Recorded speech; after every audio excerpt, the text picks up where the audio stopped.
Hey everybody, we are going live here today, and I see there's lots of you joining us. I'm so excited.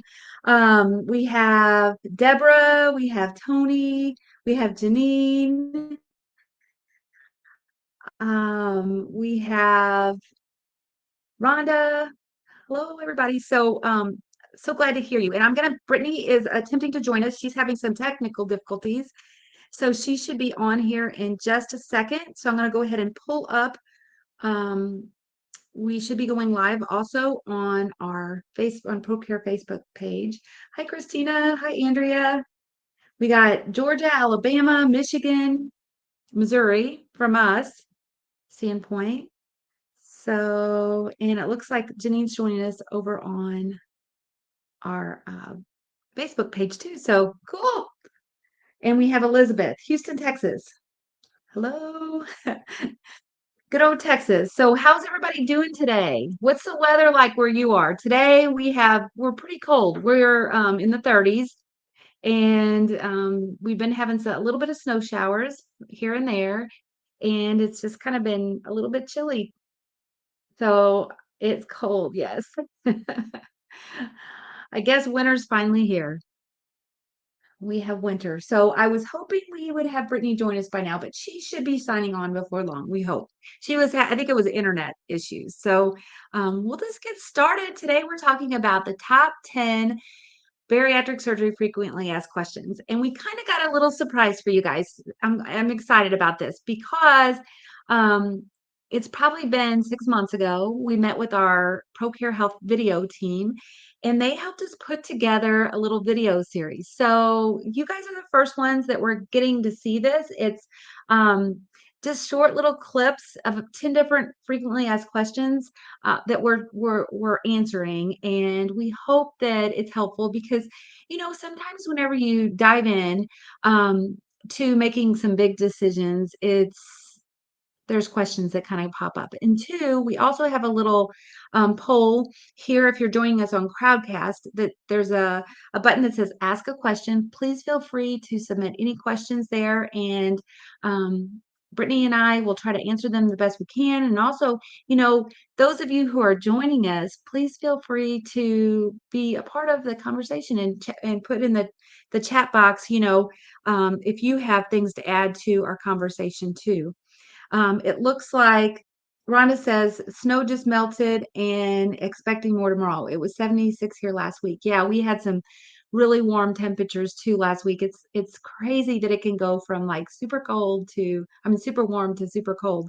And Janine says it's cold, windy, and snow flurries here in Michigan. I bet Michigan stays kind of cold, doesn't it, in the winter?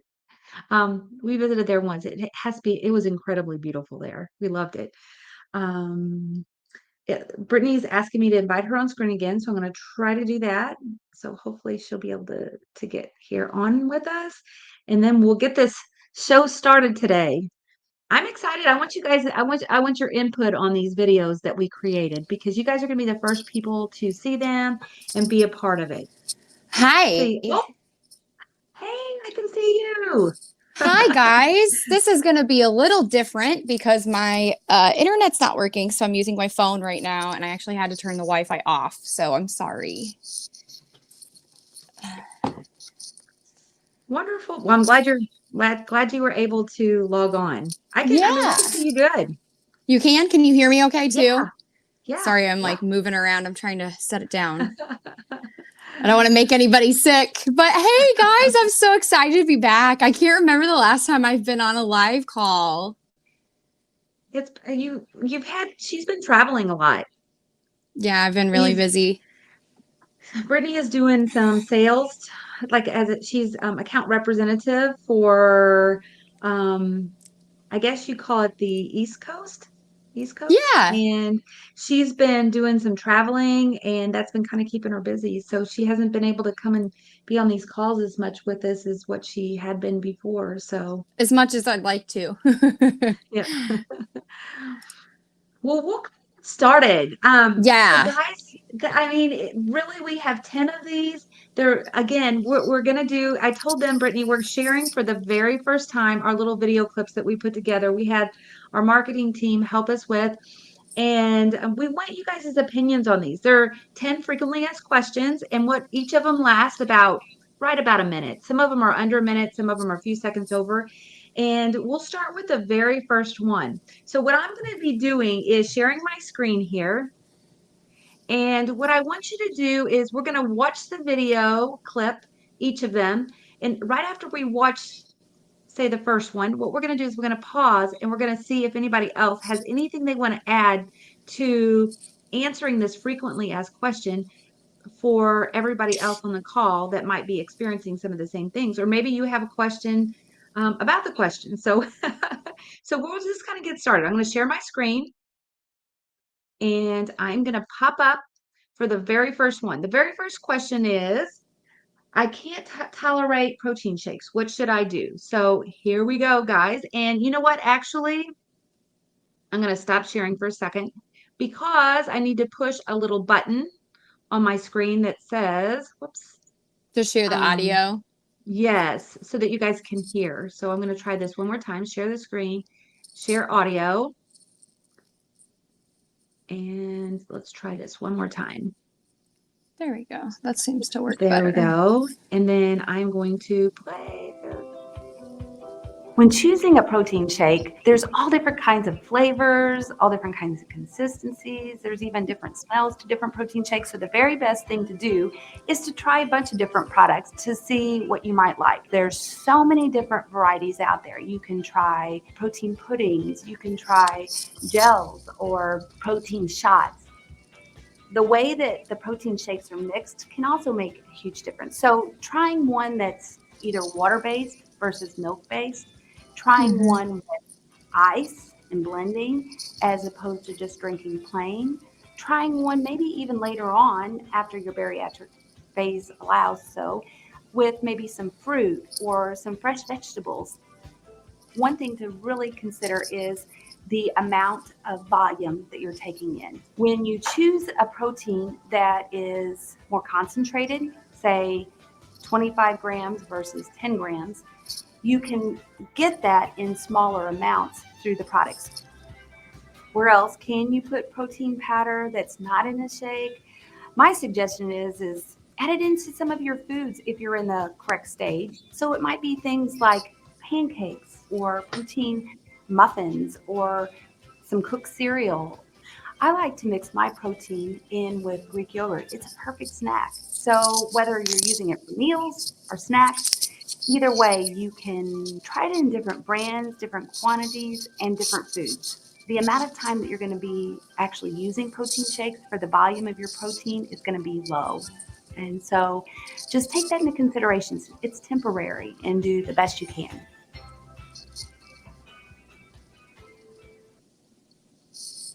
Okay, guys. We will kind of going back. I don't think my volume was up quite loud enough. So next time we'll turn the volume up a little bit. Whoops. Here, let me pause that. So here, so basically let's get some comments. I think it took a little bit. I noticed there was a little buffering. Did you got anybody else notice that? I think Brittany popped off. We'll invite her. Brittany? Yeah. There, can you hear me? Yes. Okay. Can you guys see me still? Yes. Okay. Yeah, it was buffering just a little bit. But the sound though I thought was good. I could hear it okay. And Rachel just answered my question. Perfect. Okay. I just wanted to make sure that I could still see the chat on. This is the first time I'm using the app versus the website, like the desktop application. So I just wanted to make sure that the chat was coming through okay. It looks like it is. So perfect. Yeah, no, the video was great. If anybody has any questions or anything, make sure that you are asking them or use the ask a question feature. The sound was good. The video was buffering. Yeah, Rachel said the same thing. Yeah. Well, no, what was up with that. I mean, hopefully the next time it's going to be a little better. We're going to try it. We'll try it. And I also turning up my sound just a little bit. How about anybody else? People on this call, like if you're on Facebook or you're on Crowdcast, tell us, what do you do to try to tolerate protein shakes a little better? Is there a little hint you have, or maybe to get in extra protein? Tell us what kind of things you guys do. Maybe it'll help somebody else. To me, like I mentioned in the video, adding it into food, just basically. Sometimes people use a protein powder that's like doesn't have any flavor, like a flavorless protein powder. Um, Also, there's pulling up my pulling up my notes here so that I can try to help. Also, basically, I think trying like even like sometimes a protein pudding, sometimes some of the protein shakes can be made into a pudding. Sometimes that's helpful. To me, one of the biggest things is volume. Like Hmm. especially right after surgery, if you can't tolerate a lot of volume, just making sure that the amounts that you take in are smaller. So instead of taking in, like a 16-ounce shake, maybe cutting the volume down to half, and your shake may be a little thicker. It looks like there are some comments. Brittany, you want to read those? Yeah, and actually, I was gonna also ask you guys. I know we're talking about protein shakes specifically here, but there's other ways you can get your protein in while still in the liquid stage too. Um, like Liquicell is, I guess it's technically not a protein shake, but it's still a good form of protein that's a little different than a shake, and it might be maybe the consistency that you're just tired of, especially if you're doing it all the time. So yeah, share any products that you have that, like maybe even outside of protein shakes. What are you guys doing in the liquid stage for protein? We'd love to know. And then so Sarah said, I add the Walmart brand vanilla premier protein to my coffee every morning. Starts my day with 30 grams of protein. Yes, definitely. Um, and I think that's getting more and more common. Brenda and I were actually at a retreat, and they had something called a profi break, and it was protein and coffee mixed together. Yeah, Rachel Profi, yes. Rhonda, hi Rhonda. She's with us quite a bit on these. I would say almost every time. So welcome back. She says freeze it and sip on it throughout the day. Yes, that's probably a good way to get in that protein. And like I said, it's a different way too than what we were talking about, right? It's probably a different consistency at that point. But it's still getting the protein that you need in. Oh, wow. We got a lot of comments. Yeah, Rachel said that she used unflavored powder and she added it to everything. So if you are someone who you've tried vanilla, you've tried chocolate, you've tried all the different flavors, try unflavored instead. I put in my coffee instead of creamer. Yes. Andrea said, I'm eating more protein items. And Sarah said, even though I cannot stand protein powder, I would add about a fourth a teaspoon to different things, yogurt, cottage cheese, etc. A little bit added throughout the day, help every little bit. Yeah, no, she's absolutely right, guys, because you're most times after surgery, you're not eating big meals anyway. If you are on the solid stage or even the stage where you can eat that yogurt and cottage cheese, you're not going to be eating big meals. So if you can find a way to add even more protein, even if it's just 5 grams, 6 grams, I mean, obviously we want you to be eating those protein goals, but just eat a little bit adds up. It really does. Don't you agree, Brenda? Yeah, yeah. That's an excellent tip, Sarah. Very good. And Rhonda said, I do that too, using the vanilla body fortress from Walmart with frozen coffee cubes. Ooh, that sounds really good. I'm not going to lie. Yeah. Sorry if you can hear my cat too. He just has something to say about protein, I guess, guys. Oh, and here's what Brittany was talking about, our Liquicell, which we can share a link here while we're getting ready to pull up the next Yeah, I don't have video. any They're down like here. little, oops, I got the collagen in there. There's 5 different flavors, and there's orange, there's lemonade, there's watermelon, there's peach mango, and grape. I don't have the other two here, but those are what they look like. They're gel and you can drink them straight. They're just about an ounce or an ounce, or you can put them in a drink. So, and those have uh 16 grams of protein. Mm-hmm. So they're little shots. They're a ProCare health product, our sponsor. Yep, you can find those on our Well, website. well, and it looks like there's two more comments. Andrew says, I drink Premier Protein Water. And that's something too that we really didn't mention is drinking products that are not really milk based or they're more like water based. Yeah. There's lots of new products out there like that. Protein H2O is going to be one of our sponsors coming up for a giveaway that we're doing in February. And we'll share more about that here if you stick with us. But that is just like this Premier Protein Water. They have a protein water, and there's Yes. protein water is just a good way. And then Rachel says, agree, Andrea, I'm a year post-op, and as I moved through advancing my diet, I got far from protein supplements as possible.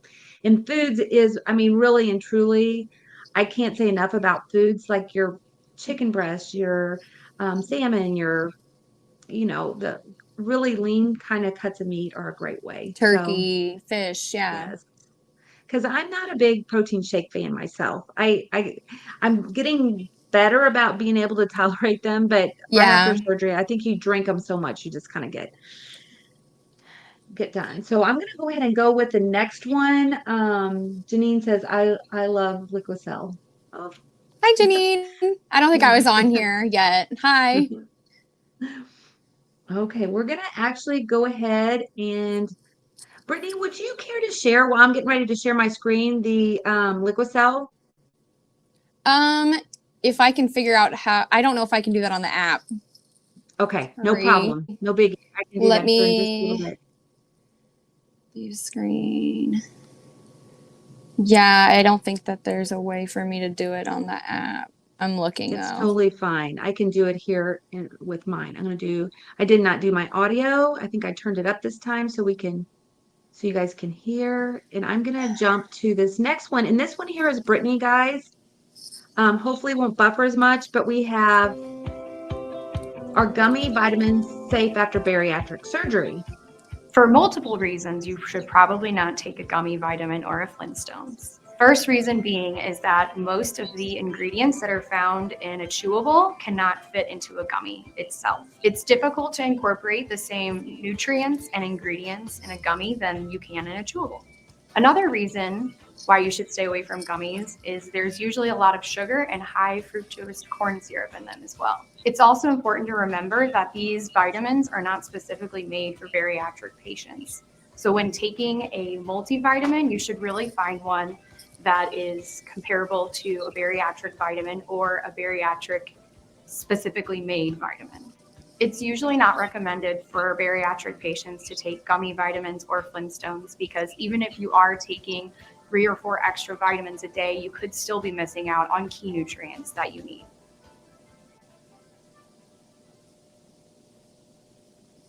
Okay, guys. I was trying to pull it up, but was not able to here while time-wise. I'm gonna up. Oh my goodness, look at that here. Sorry guys, I'm exiting my full screen and getting back to all of you. It looks like I lost Brittany. I think she must have popped off, so I apologize about that. No, I'm still here. I'm just trying to pull up the Liquicell link for people. I think Gotcha. when I jump off, it takes me off. Like when I get out of the Video? app is what I'm saying. Yeah. But I'm trying to get the link for you guys for all of our protein products and then also for the Liquicell. And guys, we are going to be having a new protein product coming out very, very soon. Yes, so we're so excited. It's very unique. So be watching for that. We'll have a chocolate and a vanilla formula, and they're different than anything out there. So be watching for that. And Scotty says, I used a non-flavored collagen powder every morning. And collagen, actually, we recently just did, Scotty, thank you for bringing that up. We recently just did a whole thing on collagen, and collagen is a form of protein, which is really good for your skin. Rachel's little faces here. Deborah says, game changer for me is doing the bariatric multivitamins. I mean, we're happy that that's helping you, you know. Rachel, new products, I cannot wait. Yes, yes, yes, yes. Yeah, we're really Hopefully excited too. we'll share as soon as we have those. It should be just very, very, very soon. And I'm going to, anybody want to have anything to say? I want to know, could you guys see the video? I know it was probably like, I'm going to bring my screen over a little Mine bit. was buffering, but I also jumped off screen to try and get that link. But the audio sounded Yeah. really good, I thought. How about anybody out there, Facebook people or Crowdcast people? Let us know. Let us know what you thought about the video. So anybody else, have anybody else taken gummy vitamins before or Flintstones or anything else out there? To me, it's better than not taking anything. You know, there's no judgment. It's better than not taking anything. But there are vitamins out there, you know, I mean, Procare is our sponsor, so obviously we're gonna give them a shout out, but there's lots of other bariatric vitamins out there that follow they call it the American Society for Metabolic and Bariatric Surgery regimen. And really, if you the thing is if you take a bariatric multivitamin, you likely will be saving money and lots of extra products. Like you can take a one a day Convenience. versus 4 or 5, and getting all of the things that you need Yeah. post surgery. Yeah, definitely the convenience factor. And I've So, even talked to people that say that the convenience alone is worth it. And not to mention, like Brenda said, it does meet all the guidelines, which is really, that's the most important thing to me anyway. And I'm going to answer that. Rachel says, I have had a lot of people ask me this question and so glad to have something to back up my answers. It's, you know, absorption. Yeah. The surgeon I used to work for, that was his biggest thing. You know, the way that the vitamins are absorbed, they're absorbed a little better based on the kind of vitamins you take. And although gummies are delicious, you know, if that's all you can take, like the other ones just make you sick, I would say go for it because at least you're doing something. But there are so many options out there, you know, to allow you to get your vitamins. And actually, we actually did a whole live on it's called I Can Finally Take My Vitamins. If you on our Crowdcast channel, we did that a little while back, and that helped answer a lot of the vitamin questions. But we're gonna kind of go on. The next one here is what should I do if my weight loss stalls? So we have another little video, and so you're going to see me share my screen here again. And I'm going to share my audio. And here we go.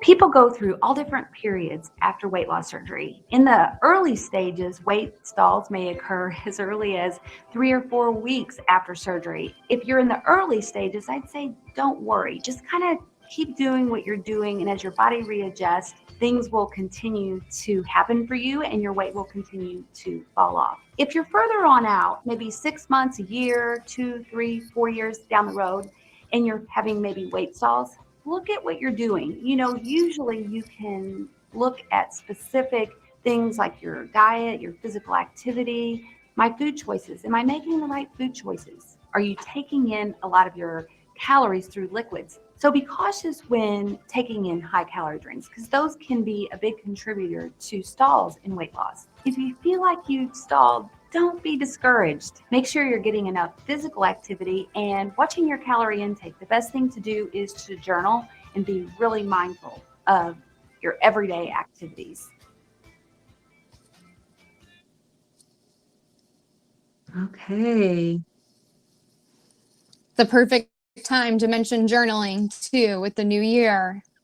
Yeah. You know what, Brittany, you're so right. I was talking to a friend about journaling this last week, and it's not just helpful for like looking to see what your day-to-day activities are, but it's also helpful to gain insight into other things too as well, like your whole lifestyle, basically. Yeah. So highly recommend. And I know that there's some more comments. Did you want to read any of those? Yeah, I think we just missed the like Rachel and Scotty's. Rachel said new products. I cannot wait. Yes, we're really excited. The protein is just one of them too. We have a lot more others coming down the pipeline, so we're really excited. I think this is going to be a big year for us. So back to this video, it was perfect answer. She said that she's had a lot of people ask this question. I think it's a really common question. And I mean, even people still ask, you know, is it okay for me to take a Flintstones? I'm taking these multi gummies a day. Is this okay? And it's a hard question to answer, I think, sometimes, because as Brenda said, Flintstones, from a dietitian point of view, or, you know, from maybe a surgeon's point of view, yes, I could see that it's better than nothing. But also when you have a once a day that's so affordable, it's kind of, and actually, so that's one thing that the CEO likes to share is that, you know, ProCare Health was created with kind of the idea for it to, I don't want to say replace Flintstones, but at least replace Flintstones in the bariatric community. So that's kind of a fun fact for you guys. And Scotty said, my program advised against gummies. I love my ProCare one a day, plus the yummy chocolate squares. Yes, she is talking about our calcium dark chocolate squares. I don't currently have a bag because they're really popular, but I don't have a bag right now. But they are on our site and they are seasonal, so make sure that you stock up on those. And Scotty said, my program would usually suggest increasing carbs for a few days, then go back to higher protein because it shocks your body and gets it out of its routine. Yeah, anything that you can do, as long as it's sustainable too. I do want to say that. Yeah. And then we have on Facebook, Jennifer says, I did great and hit my lowest weight the first year after surgery. I'm 4 years out and have gained 45 pounds back.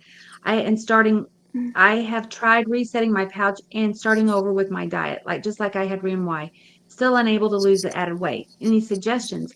We actually did a live event on weight regain in stalls, and like a whole event on that. And I don't know, Brittany, I don't know if you can get to it. If not, I can try to here. It's on our Crowdcast channel. I would say the biggest thing is just start small. And Jennifer, honestly, to me, one of the biggest things is knowing that it is possible and not over exceeding your expectations. We lost Brittany for just a second. She should be back. No, I'm here. Knowing I'm that it trying to is- pull oh, up you are. that link. Yeah. Oh, great. Knowing that it is 100% possible.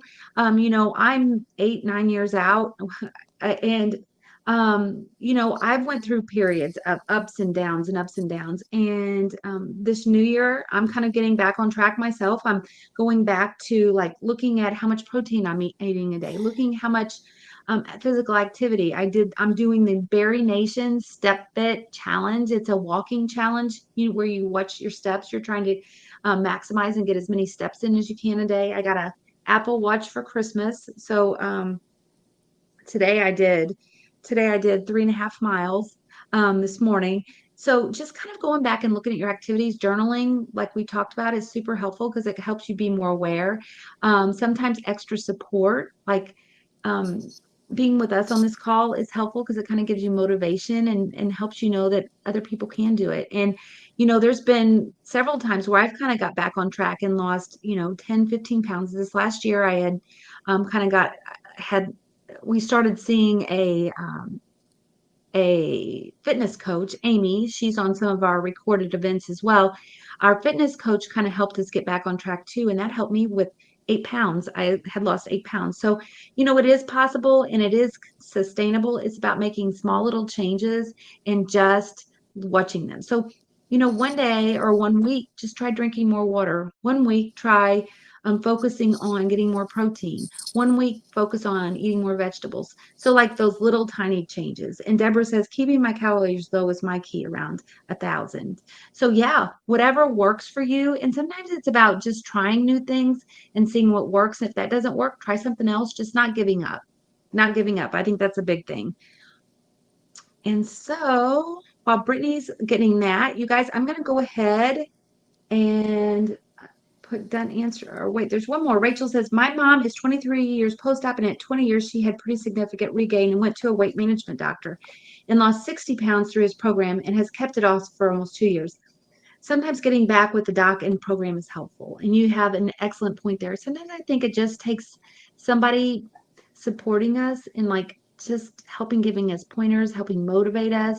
A lot of times it's all the stuff we already know. It's just kind of about getting back on track. And that extra support helps you to be accountable. Sometimes when you're accountable to somebody, whether it's another person or your bariatric program or your family doctor, it just helps you. It didn't mean you failed. It's just a lifelong battle. It's something that, you know, that being consistent over time is what's important. So just kind of going back to the little steps and, you know, it's knowing it is possible. It is possible. Okay, now this may not be for everybody, but our next question that we're going to be sharing, guys, is pregnancy okay after weight loss? So, Brittany, I'm going to be sharing my screen here, and this is Brittany here. I'm going to be putting her on. And here we go, guys. For most patients, it is okay to become pregnant after having surgery. However, it's recommended that you don't do so until a year or two after you've had your surgery. This is recommended so the fetus is not affected by maternal rapid weight loss, and so the patient can meet her weight loss goals. If you do become pregnant, don't worry, it will be okay. Just make sure that you're seeing your surgeon, your OBGYN, and keeping in touch with your program so they can see you every trimester. Your bariatric program may even have a nutritionist that can help you along the way. Your diet and your vitamin intake is going to have to be monitored very closely. At ProCare Health, we have bariatric specific prenatal vitamins that will meet your needs and your baby's needs. Okay. So guys, anybody on this call have any experience with getting pregnant right after surgery or getting pregnant? Oh, sorry guys, my computer is, sorry. I'm trying to find out which video okay. is playing. What? I don't hear anything playing. You don't? No. Brittany, I'll let you kind of lead the conversation while I figure this out because I have a very Sure. strong. So I actually personally know someone who had weight loss surgery, and she got pregnant a little over, no, I think it was before her year post-op. Now, while that's not recommended, just because, like I said, you want to meet your weight loss goals, and of course you want a healthy child too. So that's why they recommend. But honestly, it's okay. Like I said in the video, don't freak out if it happens. It's totally okay. And in fact, I know quite a few women that got the surgery due to either some kind of fertility issue, or PCOS is also another big one.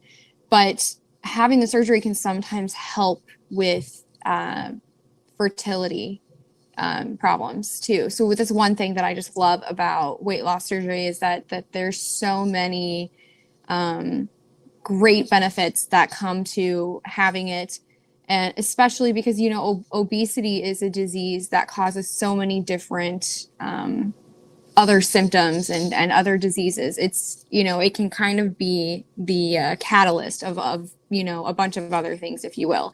So that's why I think it's so cool that ProCare Health, you know, created a bariatric multivitamin for women that are trying to get pregnant. So we actually are the only company that created these.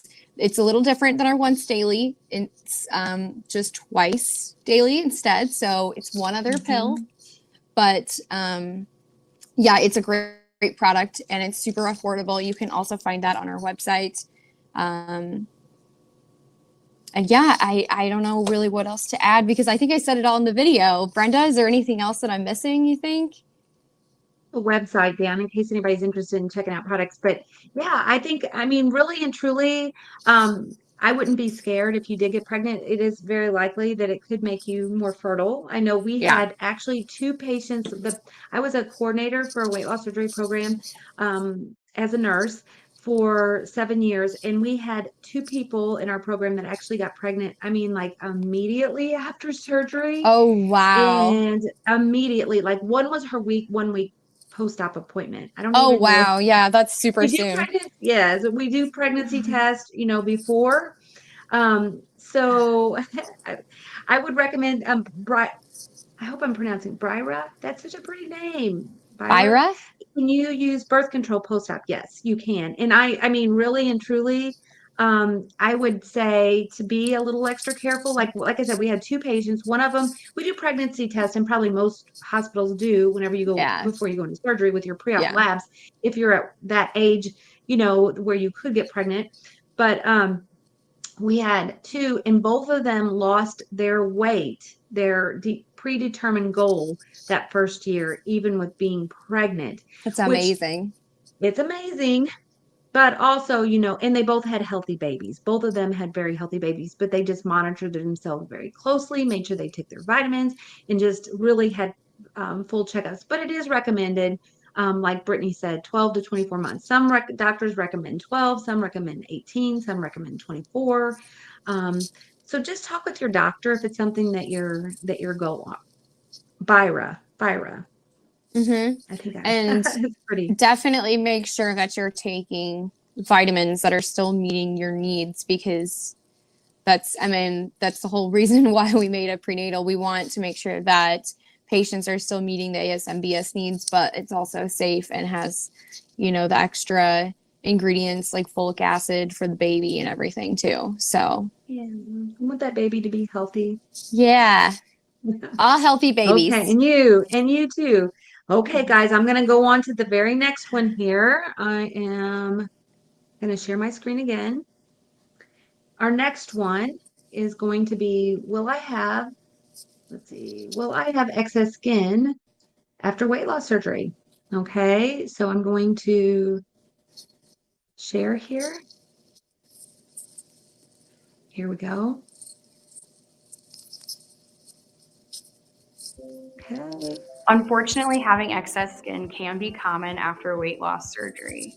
And the reason being is that your skin has stretched out over time over body mass. And then after having rapid weight loss surgery, your skin doesn't have time to readjust. While this is common, the amount of excess skin does vary on the person. But here are some tips that can help. You can have excess skin removed via surgery. If you decide to have the surgery, it's best to wait a year after your weight loss surgery so you can maintain your weight loss goals. Referrals may or may not be needed, but the best thing to do if you're interested in getting surgery is to reach out to a plastic surgeon. Usually, insurances do not cover this surgery unless there are documented medical reasons, such as skin rashes or skin infections. If you feel like surgery is not the right option for you, there are other tips for you, such as compression garments. These are meant to keep your skin in place and also reduces skin irritants. You can also try firming lotions, and if that doesn't work, you can try adding collagen into your diet. It really does help with skin elasticity. While there are many things that you can do to help combat excess skin, the best thing to do is reach out to your bariatric facility. Okay, guys. Me again. Yes, it was. Does anybody else feel super cringy when they watch themselves on video? Or is that just me? It's probably Like when just you me. watch yourself. Yeah, it's like I could never be an actress or movie star. My God. But I did want to add one thing about this video, actually, because at the time that we made this video, we didn't have a live event on it, actually. So we partnered with Sleeve Brittany Alone. If you are on Instagram, you probably know who she is. Her name is Jessica, and she recently just had Is it plastic surgery or is it skin removal surgery? I want to make sure I'm saying the right thing. Or is it, I She guess it's had, both. I think that you would call it both. I mean, it would be both. I mean, skin removal or plastic surgery, same thing. Scotty, she goes, I have my first skin removal surgery in 2 weeks. Super exciting. Oh my gosh. Yes, I remember. Brenda, remember she was telling us she was getting her skin removal Yeah. surgery? That's awesome. I'm so happy for you. Good luck. And It gives it's me in 2 because I think weeks. that's exciting. Like you're starting off the It new really year, and is. I'm That's so cool, I think. Beginning of yeah. 2022, and yes, that's awesome. I'm here for it. Super, super, super exciting. I put the link to if anybody later wants to go back and check out our Crowdcast channel for the replay, like she said, because we're mentioning a lot of different events. Like if you go on there, you can find all these events we're kind of All of talking about. them. We have And over 60 replays now of different I topics. think So I think you can even search through them too. But anyway, so she had the surgery done and we answered a whole bunch of questions with her. We sat down, it was kind of like an interview style, and she is wonderful because she's such an open book. She told us anything we wanted to know. I mean, we even talked about how expensive the surgery was, what her aftercare was like, all of that stuff, if you're interested. Scotty, I'm just curious, are you getting yours done in the US? If you don't mind sharing, that's a personal question. If you don't want to share, you don't have to. Because Jessica got hers done in Mexico. yeah. Also, I want to mention on our Facebook, we have Jennifer. Jennifer said, possibly I had excess skin and had it surgically removed 2 years ago, or 2 years after. I had a total of 25 pounds of extra skin removed. Hardest Yeah. surgery I ever had. My surgeon called it an abdominal panulectomy. So, and a lot of times that's the tummy tuck or the panulectomy is it can be covered by insurance. It depends on your insurance, but you do have to have, like Brittany mentioned in the video, you do have to have medical reasons. Usually it's skin rashes, and like irritation, and that has to be documented in a medical record, which would be like through your primary care doctor or your bariatric surgeon. So what I would recommend is if you do have questions regarding plastic surgery, make a consult with a plastic surgeon and they can help answer all those questions about coverage, about Definitely. types of procedures, cost, and that type of thing. And it looks like she answered you. So Brittany, I'll let you Yeah, okay. I this is all coming back to me now. I remember she said that she's been saving for a really long time and she was going to Washington. So, Scotty, I'm trying to think how we can do this. Do we have her email, Brenda, with the registration? Yes. Okay, Scotty, we're gonna check on you after your surgery.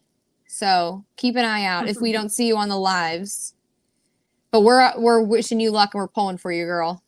Really exciting. And Jennifer said my insurance covered it severe yeast infections, and it was 100-centimeter incision and had 185 staples to close. So yeah, it can be. I mean, it's pretty extensive, but for a lot of people, it's life-changing because it can help you feel more comfortable in your body. It does take a little recovery time, so you have to just really take care of yourself if you have to decide plan do that. for it. Yep. Yes. And as I don't know if you guys realize this, but as Scotty kind of mentioned, she said it's her first, what did you say? First appointment, first skin removal surgery. Yes.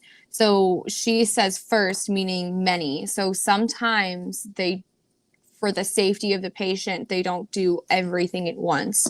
And actually Jessica talked a lot about that too. Or I don't want to say a lot, but she touched on it in the video too, about what she wanted to get done and what she plans on getting done.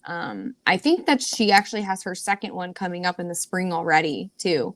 So definitely keep an eye out. Hopefully we can sit down and chat with her about the second one and see how that one goes too, because I am curious. So. Yeah. Okay, right, guys, let's go on to the next video. Yes, we are on how do I know if I qualify for bariatric surgery? So for some of you, this may not apply because may have already had bariatric surgery, Mhm. or it could be revisional surgery that you're looking at. But I'm going to share my screen. Here we go. And here we go.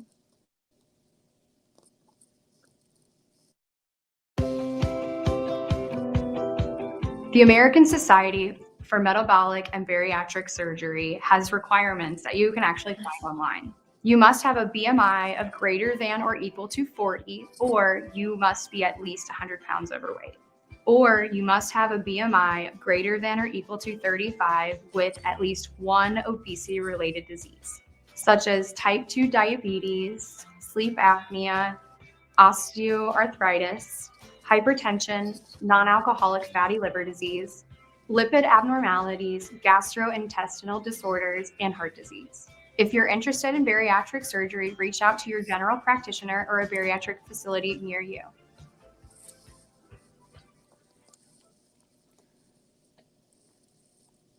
Okay. Me So again. one thing, yes.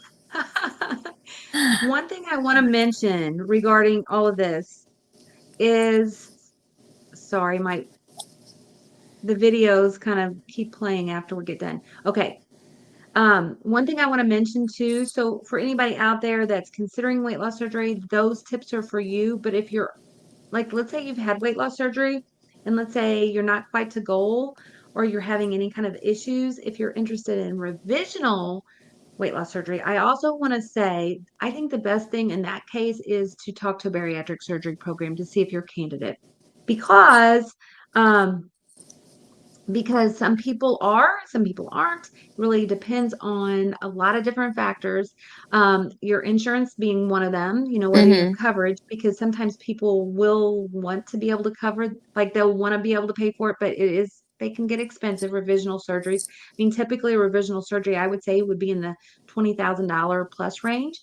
So, weight loss surgery, same, you know, checking with your insurance, checking with everything. But,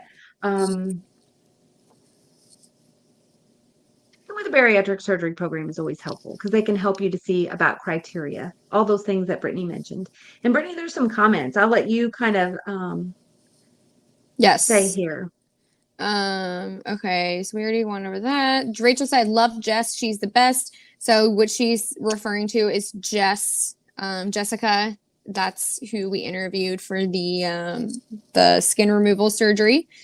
And her name is Sleeve Brittany Alone.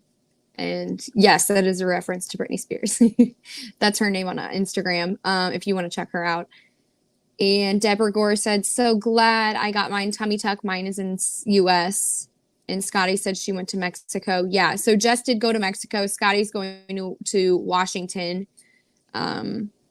She said hers are going to be in 3 stages: arms and breasts first, midsection will be mid-March, and thighs will be in June. So that's kind of what I'm talking about. If you're kind of interested in learning more about that and how that works, typically it is done in stages due to the safety for the patient and make sure that you guys can heal all nice and good. Byra said this may be a weird question. Nothing's a weird question. No. Can you have a sleeve surgery and skin removal as a package deal? I don't think so. Yeah. Most of the time it's rare to find a bariatric surgery that does plastic surgery. Usually they're Yeah. 2 different specialties. Plus, they want you to have your weight loss be close to goal before you have your plastic surgery. So Yeah. usually it's 2 different doctors. I've never heard of it being a package deal, but I mean, obviously you can always check. There could be a program out there that Brittany and I aren't aware of. I would see that being internationally if it were. And I'm not saying that's a bad thing at all. I don't really see that happening in the United States, but hey, we could be wrong. So Yeah, it's if somebody not else a is silly aware of question. it, It's a good question. let us Yeah. know. Let us know. I'm going to put done answering that one, and I'm going to move on to Okay. the next one here. We have a couple. And actually, we're kind of getting closer to the hour, but I think we may go over an hour just a little bit, just because we have one, two, three, four, five, about five or six questions left. So the next one here is, what routine tests are commonly done prior to bariatric surgery? Okay. So guys, I'm going to share my screen here again.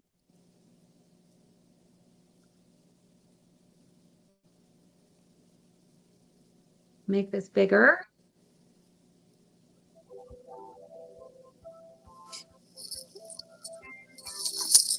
Routine tests that may be done prior to surgery are really different with every program. But some of the most common may include a TSH, which is a thyroid stimulating hormone level. Your thyroid helps with your metabolism, so knowing that level is really important. A CBC, which is a complete blood count, which checks to make sure your white blood cells and your red blood cells are healthy. A profile, chemistry profile, which checks your electrolytes, your blood sugar, your kidney function, your liver function. Hemoglobin A1C, which can check your blood sugars over a period of time. If you've had medical issues in the past, such as heart or lung, if you've had a history of blood clots, some additional studies may include clotting studies. They may include a venous Doppler. It may include pulmonary function study. May include GI studies, such as an upper GI, an EGD, that type of testing. Some additional testing may include, if you're female, a pregnancy test. Some programs also require nicotine screening. And then thirdly, vitamin labs. All of those are really important as you're preparing, because they'll give you a baseline to know as your body adjusts after surgery, to make sure and assure that your levels are where they need to be when you're first starting out. So as you're preparing for surgery, just remember there's going to be a multitude of tests that will help you in keeping safe and healthy, and make sure you have a really quality outcome post-surgery. Okay, guys. So, anybody have anything to add to that?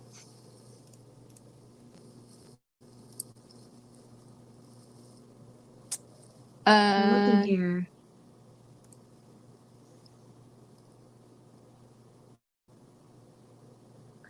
I mean, Looks would you say that maybe some of those tests are going to be different? It's not going to be across the board. I Is would that say the every only program thing? is a little different. Most Okay. programs require the TSH level if you have insurance, because it's usually required by insurance, because it checks to make sure thyroid helps with your metabolism. So that's key to know. Pre-op, like right before surgery, before you go into surgery, a CBC and a chemistry profile are almost always, I would say, 100% required. Pregnancy test, if you're a female bearing years. The Doppler studies, any heart studies, any lung studies, pulmonary function, all of those GI studies, really depends on your medical history. So it looks like Christina says, I heard Medicaid would cover if it was medically important. And is hair loss common? So the first question about Medicaid, Medicaid does have, I only really am really that familiar with Missouri Medicaid because I'm from Missouri, but Missouri Medicaid covers with specific BMI stipulations and medical history. There's some comorbidities that they would need to check. I would call a bariatric surgery program, have them answer those questions. Not every single program accepts Medicaid, so there are specific programs. You might have to do a little searching out there to see which hospitals, and it may need to be in state, because I know, like, I live in Missouri, we would not cover Illinois. Like, if somebody came for bariatric surgery, Illinois Medicaid would, you'd have to go to an Illinois program. And I don't know if that's across the board. I'm just familiar with that. Hair loss, we actually did a whole segment on hair in the past too. Pretty sure, didn't we, Brittany? Yeah, we did. Hair loss, it can be common. Not everybody experiences hair loss after surgery. I would say the big things is to maximum. I think part of it is the stress of the surgery. I think it's the anesthesia, the body changes, your absorption. I think it's more short term Hormones. for most. Yep. Yep. For most, hormones. Yeah. For most people, it's more short term. Um, there are a few people it's more long term, but I would say short term is more that first year. And there's lots of things that you can do to help decrease your sensitivity to that. What I would say is making sure you're getting enough protein, making sure you're getting your vitamins, Yes. um, Hydrating. and just taking really care, hydration. So all of those things are helpful. Mm-hmm. Yep, And thank you. just know, if you are experiencing hair loss, not only is it really common, but for most people, I think in that video we even threw out a percentage, and I don't want to say what it is because I don't want to say any incorrect information. But in that video that we did, all about hair loss and regrowth, don't worry, because for most people, and when I say most, like it's like high, like 80 to 90, I want to say. It grows back eventually. And I know that it's still frustrating, but the worst thing you can do is freak yourself out more and stress out more, because that ultimately is just going to make it worse. Because like Brenda said, a lot of it is stress related. And all you can do is do your due diligence by take your vitamins. Sleep is a really big one too. If you're not sleeping well, make sure that you're talking to your doctor and figuring out what you can do to better your sleep. Protein and hydration. That's the things I would say the most. And Brittany, the video that we did on hair loss, it gives suggestions. Yes. So this year I kind of went through, my surgery was 7 or 8 years ago, but this year I kind of went through a hair loss period. It's growing back though. Like I got like lots of little regrowth here. You can kind of see it's finally regrowing. It's finally, but it doesn't even have to be bariatric surgery. You know, little things in your life can cause you extra stress. Like you said, hormone changes. Well, and like Being Brenda said, diet. I don't know if you guys know, but Brenda had a really rough year last Mhm. year, and I'm laughing just because the poor thing. Mhm. It was like back to back to back to back. So I think anyone would have been stressed out. I probably would have been pulling my hair out if it wasn't already falling out. So, You know, I don't feel like I'm alone though. I feel like Brittany, you oh, went through a lot too. Good stress is bad stress. I mean, good stress can be stress too, like wedding. She experienced a wedding, but yeah, we all go I got through. I married in had May. Yeah. so many deaths in my family. I mean, I don't even know. I lost count, 10 or something deaths with really close people in my life. My dad, my husband's father, just a lot of things. And then me and my husband really got sick from COVID. My son got sick. It's just, it was a trying year, but you know what? That which makes us stronger makes us stronger. You know, I'm just glad we were 2022. My year is, I heard one of our girls, I think it was Maddie Spar, said that her word was renew. And I kind of feel like that too. Like my word for Yes. this year is renew. Like starting fresh, just, I just am going to dedicate to having the best life I can, because we don't know. We don't know. These lives that we have is important. It says, Rhonda says, I'm going 4 years post-op, and programs like this help me to stay motivated. I keep a close check on my weight. If I'm up a couple pounds, I start changing my habits. Yes. Yeah. You know, it does help. It does. Well, for me, I mean, I only can speak for me, but it really helps me to have you guys in my life, to have Brittany, to have all of you, because it motivates you. It keeps you going. And that mindset part is super important. Yeah. And I'm going to kind of keep going because, so for anybody who, I know we're at the top of the hour, we do have several questions left. I think we have 4. And we'll kind of try to go through them as quickly as we can, but we're going to keep going just because I feel like these are so important. And for anybody that needs to come back and listen to the replay, you guys, this replay, if you go to our Crowdcast channel, and I'll go back and put this on the Facebook, um, our Facebook feed here in just a little bit, our Crowdcast channel. Those are all time stamped under the ask a question feature, so you can go right to those questions. If you go to the question, it'll be time stamped on the replay, so you can go right to that. Okay. And you guys, all of these videos are on YouTube too, on our ProCare channel as well. All of these. So, okay. I'm going to the next one. So I'm going to do share my screen. And the next one is, what can we do to get ready for bariatric surgery? Okay. So I'm going to be sharing. And I'm going to make it big. One of the very first things to do is see your primary care doctor. Your primary care doctor can help you with navigating the system. Secondly, check in with your bariatric surgery program, the surgery program that you're choosing. See what their recommendations are. Every program's a little different, and they may be able to help you navigate your insurance. So your insurance, contact your insurance company and see what their requirements are. Many programs have a free seminar that you can attend to learn all of your bariatric surgery options, whether it be the sleeve gastrectomy, the gastric bypass, the lap band, or the duodenal switch. Or if you're possibly having a revision done, they can give you options on that as well. When working with your primary care doctor, the most important things is to get a summation of your medical history so that the bariatric surgeon knows that. Get a list of your medications. And then when you're preparing your body physically, some things to do is, quit smoking. A lot of bariatric surgery programs require that you be smoke-free, maybe 4 to 6 weeks. You'll reduce your complication rate dramatically. So in summary, talk to your primary care doctor, get medical clearance. You're going to want to talk to your bariatric surgery program, attend a seminar, learn more about what's available. You're also going to want to contact your insurance company, collect all your medical data, and quit smoking. That will help with your recovery as well. And remember, some insurances do require a pre-surgical diet. So that may be 3 months, 6 months, 12 months. So in preparation, you can start that, usually monitored by your primary care or your dietitian. Hey. Okay, guys. So basically, whether you're looking for surgery for the very first time or you're looking for revisional surgery, just basically working with your program and finding a program you trust is really important, a doctor you trust, because you build a relationship. It's a lifelong relationship. These people that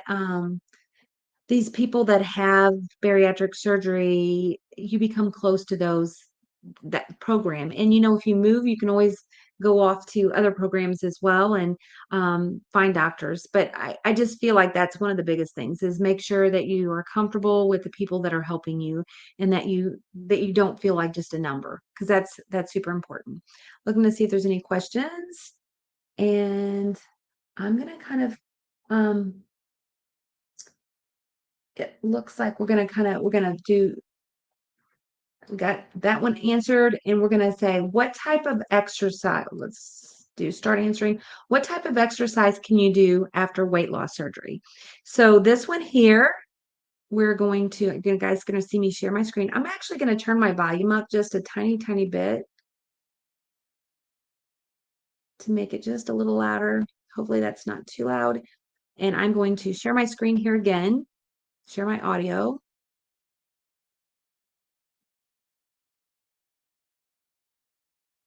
We did that one. We're going to do the next one, exercise. And I'm going to make this big before we go. And there we go. The right amount of exercise is different for every person and every program that you go through. But the goal is to get your heart rate elevated at least every single day. Some patients have physical limitations too that keeps them from exercising. However, there's other things that you can try and do just to keep you active, such as swimming, bicycling, yard work, even housework. It doesn't take a gym membership. An easy way to look at it is the ultimate goal is to just do more than you did the day before. Start off small and work your way up to more vigorous activity. So an example of that is if you walk 1,000 steps today, try and make a goal to walk 1,100 tomorrow and 1,200 the next day until those small goals become your big goals. Okay, guys. So anybody have anything to say about exercise? I think that really there was some good points. Everybody's different. Whoops, sorry about that extra noise. And Brittany jumped off here. Brittany, you still with us? She might have lost connection for a moment. I hope you guys, can everybody still hear me okay? You guys, Still hear us? Anybody have any suggestions on exercise? For me, it's about finding some consistency in things I can do. It's about finding time in your day. Um, and I heard something, somebody had told me something, even if it's 10 minutes here and there, like 10 minutes in the morning, 10 minutes at lunch, 10 minutes in the evening, that equals 30 minutes of exercise. Sometimes it's doing squats while you're doing the dishes or doing stretches while you're doing the dishes, or while you're folding laundry. Um, for me, it's about finding motivation and getting out of bed or getting up and getting going. And once you do it, it just makes you feel so incredibly good. It looks like Rhonda says, I'm going on 4 years post-op and programs like this help me. Oh, we read that already. She put yes. Um, see if there's anybody on Facebook that has anything to say. You guys really little by little, tracking your steps, like this Apple Watch that I got from Christmas really is helping me just kind of stay motivated. It helps track me so that it kind of pushes me a little bit. My daughter, Madison, is the one who kind of suggested getting this. She helped my husband with picking it out for me for Christmas. Um, so I'm looking here and I am going to, hopefully you guys can still hear me. I'm hoping. Um, since Brittany dropped off, she's coming back on. It looks like she's reconnecting. So while she's doing that, guys, I'm going to go ahead and go to our next little video. And that is, let's see here.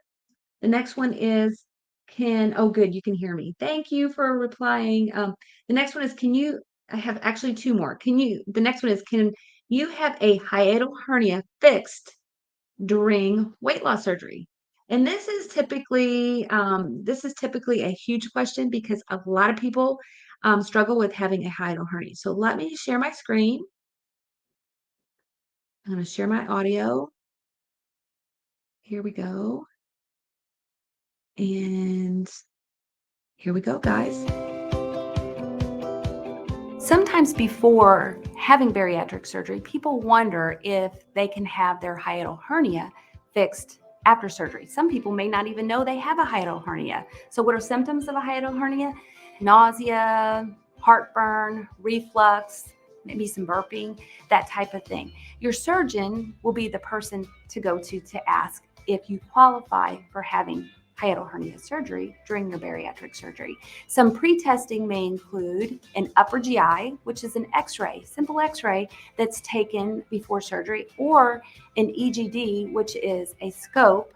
They give you a little medicine to sedate you, put you to sleep, and they put a scope down and look at your stomach. It's super common to have this procedure done during your bariatric surgeries. Contact your bariatric surgeon and see if you qualify to have this procedure alongside your bariatric surgery. Okay. So anybody out there have hiatal hernia surgery when they had their surgery? A lot of times doctors will do that EGD right before surgery just to kind of check and see, especially if you have reflux, because it is really common. Throughout the surgery program that I worked at, I'd say half, maybe even more, people had hiatal hernia surgery before. Rachel says, I had mine repaired with my RNY. And tell me, Rachel, did you find after surgery that you had a lot less problems with reflux? I'm curious.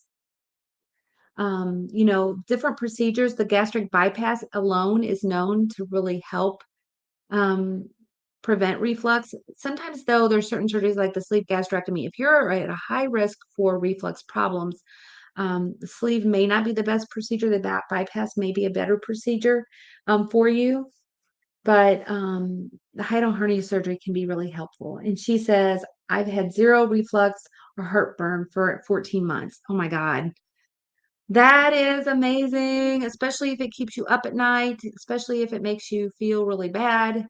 There's so many things. I'm missing Brittany here.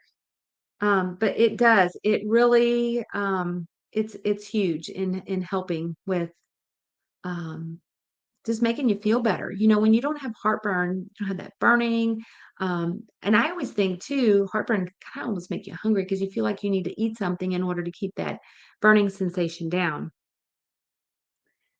So we're going to do done answering. And we got the very last question, guys. Thanks for hanging with us. The next one is, I take both prenatal pills together as one, whoops, I take both prenatal pills together as one dose. Is that okay? So let's see here.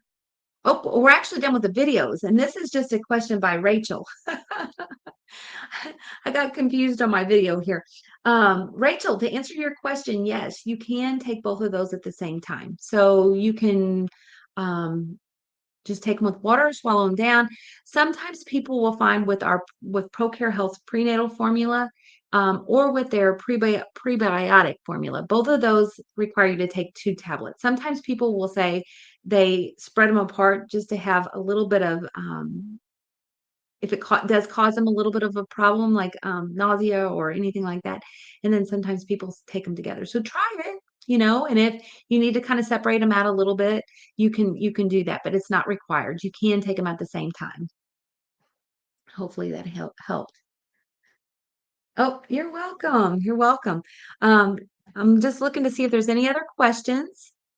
And it doesn't look like it. So you froze. I'm sorry, guys. Hopefully my picture is coming back up.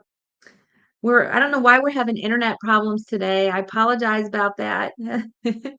But we do appreciate all you guys being here, and I hope all of you got something out of this call. I hope your new year is starting out on a good note, and that the rest of this day is going to be joyful, that you're going to find happiness in your day, regardless of what's happening, because it's really inside your heart. It's not outside you. So keep it up. You're welcome, Tony. Thank you. And all of you guys watching, have a wonderful day, and we'll see you at our next event. We do these weekly, so continue to log on. If you follow us on Crowdcast,